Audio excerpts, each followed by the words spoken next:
Last week, Friday, in the US, there was a No Kings protest, right? So people in Baltimore, in DC, in LA, and various other cities, I think in Chicago as well, took to the streets in their numbers. Hundreds of thousands. I think in total over millions of people. Yeah. And they're protesting Donald Trump's presidency. Against. Yeah. So they've already voted him in. He's the president. There's not much they can do about it, right? But I suppose it's important for people to take a stand just to show that, hey, we are not in support of what you are doing. Mm-hmm. Yeah. Yesterday when we started the show, we spoke about there was a movement that started a protest that was meant to take place yesterday, right? And we even laughed about it because immediately from how the rain was, I was like, this thing is not going to go anywhere. But it originated and emanated from social media, stand-up protest, calling for South Africans to stand up because they feel like the president of South Africa, Cyril Ramaphosa, is also not leading the country in the right direction, right? Now, the sentiments that they express, I think, are sentiments that everybody can agree with. And in fact, nobody disagrees with them taking to the streets and whether or not that's the correct thing to do. It probably is the right thing for them to do. However, they got zero traction. On social media, what I saw was that maybe less than 40 people pitched, right? And the reason for that is a lot deeper than some people may realize. So to get people to coalesce around an idea takes more than just organization. If we want to put it simply, it takes capital. And mobilization. Yeah. So the reason why, for example, a Zuma Must Fall march was so successful is because private sector got involved, right? You need to transport people. You need to give them leave and days off in order to go out there to the streets. You need to assure them, for example, that this will be, in essence, a protected protest. In other words, they're not going to be arrested when they get there. They're not going to face the full might of the law, etc., so on, right? And in places where, for example, protests have emanated from social media. So if you're looking at fees must fall, I wouldn't say so emanated from social media, but it was young people and largely driven by how young people communicate. July unrest, I mean, we heard from General Mkhwanazi that was perpetuated largely by social media communication. But I think the biggest one has to be the Arab Spring, right? Where multiple nations saw heads of states fall as a result. There, the makeup of the society is very different than what we are faced with here in South Africa. And it always makes me think of economics, right? When you think about the four factors of production in economics, you got entrepreneurship, right? You've got labor, you've got firms, and then you've got capital. The firms could be technology, whichever way you want to look at it, right? The capital is actually the most important because with the capital, you can buy all the other three. If you got money, you can pay for labor. If you got money, you can go and get land. If you got money, you can, all of these things you can get. And that's what's missing here in South Africa. If, for example, there's going to be some kind of a resistance, that's what it's going to take. Because at the end of the day, people themselves don't physically remove a president. What it takes is the people to demonstrate some kind of a stance, and then those in power who have the ability to remove the president, they capitulate and they go, okay, yeah, we're going to remove you. President Zuma wasn't removed by anybody that took to the streets. And in fact, if the ANC didn't want to get rid of President Zuma, they could have taken to the streets multiple times and nothing would have happened. In fact, people had tried, right? The problem here is the ANC doesn't want to get rid of their leader just yet.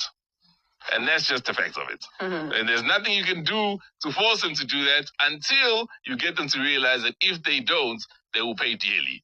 Not through votes, because votes are not what they value. It's through. There you go. The geld. I had all the things you listed. I was like, for example, capital. I didn't understand, or I didn't think of the extent you'd need to be mobilizing people. I thought you'd just send out a tweet, guys, come, and if you are for the cause, you rock up. So my reasons for yesterday's maybe mini protest was maybe the weather contributed. I also thought that perhaps people have outrage fatigue. They just want to focus more on the commission and, ad hoc committees. That's what I thought. No, so those are also contributing factors, but they're also founding factors, right? So, for example, you got to look at what it is that motivates people. Mm-hmm. It's not enough for people to just say, man, I've had enough. Because people have had enough, right? But you need to demonstrate to me that you're going to take care of my own personal needs. So, for example, you mentioned the rain. Yeah. To get from here to Union Buildings takes money. It takes a lot more effort when it's raining. Now, what do you need to provide? Maybe you need to provide transport for me, actually. Because then I know I'm not going to be standing waiting for a taxi. Maybe you need to provide some kind of a shelter and umbrellas when I get there, right? Right. Because now I'm not going to be standing in the rain while we protest. Maybe there needs to be coffee. Maybe there needs to be food. All of these things require money. There you go. There you go. Wow. But I suppose the question that you've got to ask yourself is, what is it that is going to take for South Africans to then realize what it takes to get change made? Because it's not a protest. Can I ask you, so now in comparison to what you're talking about in the US, what would be, is it also like a capital-driven thing to see the millions of people turn up? So it's like a political spectacle when they're rallying and all? Is it also a capital-driven? 100%. So in the US, if you look at the numbers that turned out, it was literally millions, like I said. It was almost 7 million. But they have many more, don't they? Hold on, let me explain, Pam. Okay. So they had the 7 million people.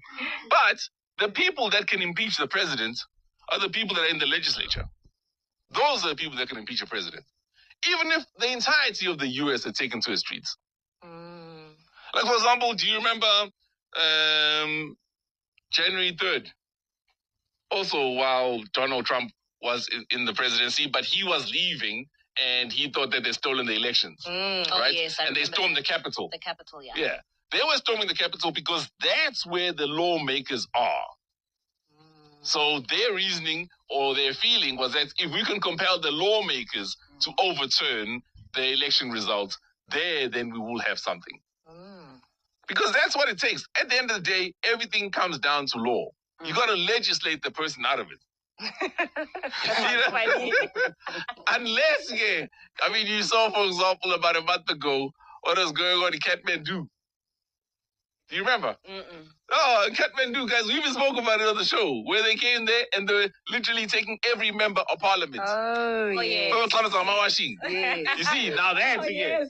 Yeah, at that point again, that's when all anarchies ensued. It can get to that point. But South Africa is not structured in such a way. So let us know what your thoughts are, because it's really important for people to understand sociology. And this goes for more than just protests. This goes for anything. When people start a party, for example, the reason why their parties disintegrate or they don't get the following that they like is because of that.